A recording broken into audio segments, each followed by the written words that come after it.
Hi everyone, this is our channel Around My Story. Please like, share and subscribe. Émilie et moi sommes devenus meilleures amies au cours de la première année de lycée. Nous sommes liés par notre amour du théâtre. Nous fréquentions les mêmes groupes et suivions les mêmes cours. Il semblait si facile d'être meilleures amies. Les choses se sont compliquées lorsqu'il a fallu passer à l'université. Nous n'allions pas dans la même université, mais nous étions toujours très proches en tant qu'amis. Nous nous envoyions beaucoup de messages sur ce qui se passait dans nos vies et lorsque j'avais besoin d'un conseil, elle était la première personne à qui je parlais. J'ai eu du mal à faire la transition entre le lycée et l'université, où tout semblait si facile. L'université était un endroit complètement différent pour moi, et c'est à elle que j'en parlais. En première année, je la voyais tous les 2 mois. Elle était suffisamment proche pour que nous puissions essayer de trouver le temps de passer du temps ensemble. Je n'avais pas beaucoup d'amis, il était donc plus facile de lui laisser mon temps libre. Cela ne me dérangeait pas, c'était ma meilleure amie. La deuxième année a été la même chose. Mais j'avais mis de l'ordre dans ma vie. Je ne me débattais pas dans mes cours, mais ma vie sociale était toujours la même. Je n'avais que peu d'amis avec lesquels je traînais, et cela ne me dérangeait pas parce que je l'avais, elle. Nous nous parlions et nous nous envoyions des messages à propos de tout, et je lui faisais part de tous mes soucis et de toutes mes frustrations. Sans elle, je n'aurais pas survécu à ces 2 premières années. Je ne me souviens pas vraiment de ce qui s'est passé l'été dernier, avant la première année, mais je pense que c'est à ce moment-là que j'ai décidé de sortir de ma coquille et de profiter de mes années d'université. Au début de ma première année, j'ai rencontré de nouvelles personnes avec lesquelles j'ai vraiment apprécié d'être en contact. Ils vivaient dans les dortoirs, dans le même couloir que moi, alors il était facile de passer du temps avec eux, même si c'était jusqu'à 2 heures du matin et que nous avions des cours tôt le lendemain matin. Je leur consacrais plus de temps et je ne me rendais même pas compte que j'avais mis ma relation avec ma meilleure amie entre parenthèses. Je ne l'ai découvert que lorsque j'ai essayé de lui parler et qu'elle ne m'a pas répondu. J'ai appris plus tard par ma sœur, qui était également très amie avec elle, qu'elles avaient parlé du fait que je l'ignorais. Elle m'envoyait des messages et je ne répondais pas. Elle essayait de me parler et j'étais trop occupée. Je ne me souvenais pas avoir fait tout cela. Je pensais que j'étais assez constante et que je répondais toujours. Je m'étais attachée à mes nouveaux amis. Ils faisaient désormais partie de ma vie quotidienne et je l'avais inconsciemment remplacé. Les 2 derniers mois de notre amitié, j'avais essayé de lui parler et d'arranger les choses, mais en vain. C'était la fin du semestre, nous étions toutes les 2 stressées par les examens et les problèmes familiaux et nous ne pouvions pas vraiment parler. Nous avons finalement parlé pendant les vacances d'hiver. Je n'avais aucune excuse pour ce que j'avais fait et lorsqu'elle m'a appelée, je lui ai dit que je ne voulais jamais la perdre. Notre amitié a pris fin ce jour-là. Je me suis assise dans ma chambre et j'ai pleuré pendant un moment pensant à la personne formidable que j'avais perdue. Je me sentais coupable de ce que j'avais fait. J'étais passée à autre chose sans jamais le lui dire et c'est là que j'ai fait une erreur. Plus tard dans la nuit, j'ai pris la décision de ne plus prendre mes amitiés à la légère, même si elles étaient à distance. Elle était une partie très importante de ma vie et je regrette de l'avoir laissée partir. J'espère qu'un jour j'aurai le courage de lui dire à quel point elle était importante pour moi. Elle a tant fait pour moi, même s'il s'agissait d'un simple message pour savoir comment j'allais. Je garde l'espoir qu'un jour nous pourrons redevenir amis. Mais ce n'est pas tout. Émilie écoutait un groupe de filles et au lieu d'essayer de me ramener à la raison, elle a laissé quelqu'un me la voler. J'étais tellement prête à essayer d'arranger les choses, jusqu'à ce que j'entende sa version de l'histoire. Je tiens à lui dire un grand merci. Eh oui, j'ai été aigrie, très aigrie, quand j'ai découvert la vraie raison pour laquelle ma meilleure amie ne me parlait plus autant. J'étais en colère contre elle et je l'ai blâmée pour tout. Je l'ai blâmée pour les moments perdus avec elle, pour les souvenirs, et je regrettais tout. De l'argent à l'empreinte de vêtements, en passant par des choses simples comme aider à la maison, parce que tout cela n'était rien d'autre que du temps perdu. Je t'en veux, Émilie. Je veux qu'elle revienne. Je veux que ma meilleure amie revienne dans ma vie et qu'elle fasse des choses avec moi, comme des roulettes des voyages, des doubles rendez-vous, du shopping ensemble, des choses que les meilleures amies normales font. Mais je n'ai pas pu, parce qu'Émilie a choisi d'être avec d'autres amis. Je n'ai pas besoin d'elle. Elle a choisi de me quitter. Elle a choisi de ne plus être mon amie après que cette autre fille ait décidé de parler et de raconter des petits mensonges. Émilie a mis fin à notre amitié. L'autre fille n'y a joué qu'un rôle. Mais Émilie l'a accueillie et je la remercie pour cela. C'est cruel de faire cela à un être humain. Les êtres humains doivent se sentir désirés, ce qui n'est pas le cas. Quant à la fille qui m'a volé ma meilleure amie, assure-toi d'être là pour elle lorsqu'elle et son petit ami traversent une période difficile. Assure-toi d'être là pour lui parler lorsqu'elle a des doutes sur l'université ou que sa famille la harcèle. Assure-toi d'être là pour ses séances de relooking, ses virées shopping ou tout simplement ses soirées cinéma. Prends-la dans tes bras lorsqu'elle pleure devant La Belle et la Bête. Sois la meilleure personne possible pour elle. Je sais qu'elle en a besoin plus que jamais, parce que c'est ce qu'elle mérite. Je ne pense vraiment pas que je m'en remettrai un jour.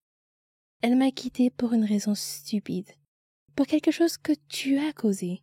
Mais ce n'est pas grave, on vit et on apprend. Quelqu'un a dit un jour, certaines personnes nous quittent, mais ce n'est pas la fin de ton histoire. C'est la fin de leur rôle dans ton histoire.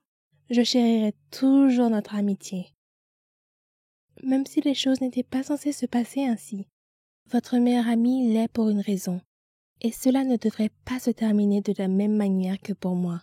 Souvenez-vous de tous les moments que vous avez vécus. Parce qu'un jour, vous ne serez peut-être plus les mêmes ou vous passerez à autre chose. Je m'appelle Laura. Et enfant, j'avais besoin d'un amour inconditionnel. Mais au lieu de câlins et de sorties en famille, mes souvenirs les plus marquants sont ceux de querelles amères. Ma mère n'a jamais voulu d'enfant, dit-elle. Elle m'a dit que la seule raison pour laquelle elle ne s'est pas fait avorter est qu'elle a découvert la grossesse trop tard. Mon père est parti quand j'étais très jeune, ce qui a rendu ma mère très rancunière. Elle devait rester et être la mère responsable, ce qu'elle détestait. Un jour, mes grands-parents m'ont emmenée avec eux, et je me souviens avoir pensé « Voilà ce que devrait être une vraie famille ». La relation s'est complètement dissoute lorsque j'étais adolescente.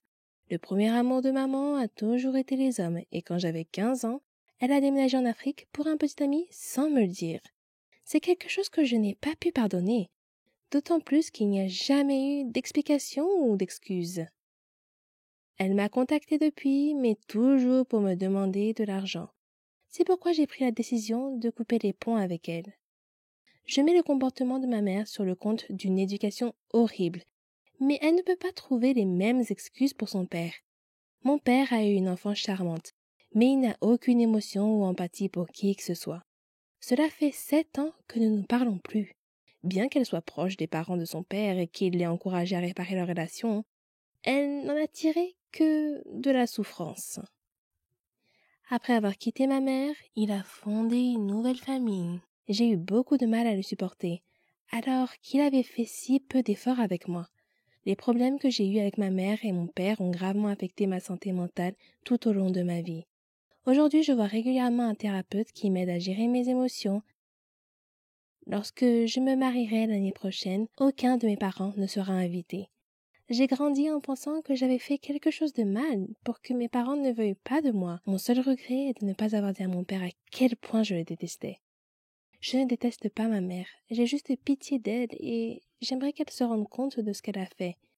Mettre fin à tout contact avec un parent peut sembler extrême, mais pour moi, il s'agissait d'un acte d'autopréservation. Mon père est parti quand j'avais 8 ans et je n'ai pas parlé une seule fois à ma mère depuis que j'ai déménagé en Allemagne il y a 10 ans. Elle n'était pas maternelle et avait un très mauvais caractère qu'elle déversait sur moi. Elle n'était jamais affectueuse et je ne me sentais pas aimée. Je pense que ma mère a peut-être eu une enfance difficile, ce qui signifie qu'elle n'avait pas les ressources émotionnelles nécessaires pour être un bon parent. Après avoir grandi et avoir eu ma propre fille, notre relation s'est détériorée. Ma mère n'est jamais venue me voir, ni voir sa petite fille, mais elle a noué des liens étroits avec la nouvelle famille de son fils. J'ai souffert qu'elle s'efforce de passer du temps avec les enfants de mon frère et non avec les miens. Avec le temps, j'ai accepté le fait qu'elle ne m'a jamais aimée. Je ne la déteste pas et je ne la plains pas, mais je ne veux plus d'elle dans ma vie. Andy n'a pas parlé à sa mère depuis 25 ans, après qu'ils ont cessé de communiquer au début de sa vingtaine. Pour lui, le problème était un manque de respect et de valeurs communes. J'ai grandi dans un foyer où les enfants devraient être vus et non entendus, où l'opinion de mes parents était la seule valable. Nous dînions au silence et mes parents ne m'ont jamais encouragé dans mes centres d'intérêt ou mes activités. Il affirme qu'il n'a jamais été félicité pour ses réussites, mais seulement critiqué pour ses échecs. Quoi que je fasse, ce n'était jamais assez bien. Si je réussissais quelque chose, mon père devait toujours prouver qu'il était meilleur. Les règles de la maison étaient strictes et il devait se coucher à 20 heures tous les soirs, même à l'âge de 16 ans. Mais au lieu de dormir, Andy écoutait la radio pour échapper à l'ennui. Il s'est rapidement intéressé à l'actualité et à la politique, ce qui lui a donné une nouvelle vision du monde. Cela m'a permis de réaliser que les opinions de mes parents étaient conservatrices, sexistes et racistes. Je n'avais jamais le droit d'exprimer une opinion contraire à la leur, sous peine d'être renvoyée dans ma chambre. Cela m'a fait perdre le respect que j'avais pour eux. Andy et moi vivions dans la même maison, mais nous n'avions pas eu de conversation depuis plus d'1 an. Je ne peux pas dire que j'ai regretté de ne pas m'être réconciliée avec lui. Il n'était pas agréable à fréquenter. Quelques années plus tard, Andy a obtenu son diplôme universitaire et a acheté une maison. J'étais si fière, mais ma mère a trouvé que c'était horrible. Elle m'a dit que ça ressemblait à un HLM et m'a demandé pourquoi il voulait vivre dans un bidonville. Fur et à mesure que sa carrière avançait, elle devenait plus critique et le comparait constamment à son demi-frère. J'avais 21 ans et j'avais le sentiment d'avoir réussi, mais elle avait honte de tout ce que je faisais parce que cela ne correspondait pas à ses idéaux moralisateurs. Finalement, il a cessé de contacter ma mère et son frère et n'a jamais regardé en arrière. La décision n'a pas été difficile à prendre car nous n'avions rien en commun et il ne m'acceptait pas, ni mes choix de vie. Andy comprend pourquoi certaines personnes voient cette décision comme surprenante, mais il n'a aucun intérêt à entretenir une relation pour le plaisir.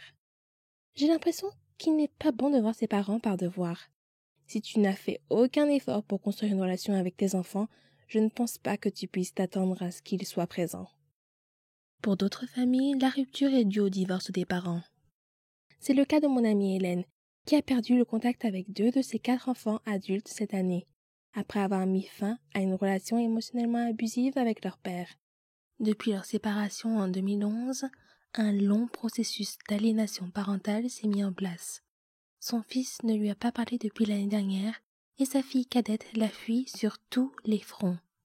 Elle pense que son ancien partenaire a utilisé avec ses enfants les mêmes techniques de manipulation que celles qui ont détruit leur mariage. Une fois que les enfants ont grandi et qu'elle a développé sa propre vie et ses propres intérêts, son ex est devenu autoritaire et a essayé de l'empêcher de faire les choses qu'elle aimait. Au cours d'une période de manipulation qui s'est étendue sur plusieurs années, elle affirme qu'il a raconté des mensonges sur son comportement à des amis et à des membres de sa famille. Une fois, il leur a dit qu'elle était ivre et suicidaire et qu'elle avait disparu. En réalité, elle était allée au supermarché. Lorsqu'elle a rejoint un groupe local, il a dit à tout le monde qu'elle était folle et qu'elle voulait s'enfuir et devenir célèbre. Au fil du temps, la version de son mari a été crue et Hélène a commencé à se sentir étrangère à sa famille. Elle a malheureusement perdu sa mère il y a quelques années et son père a pris le parti de son ex. Le divorce a eu des répercussions importantes sur les enfants et les a marqués émotionnellement. Bien qu'elle s'efforce de se rapprocher de ses enfants, elle admet ne pas savoir ce que leur père leur a dit. Ils se disputaient toujours avant les fêtes et les célébrations pour l'empêcher de venir à l'événement. Il l'a également accusée d'avoir une liaison alors qu'elle ne l'a jamais trompée.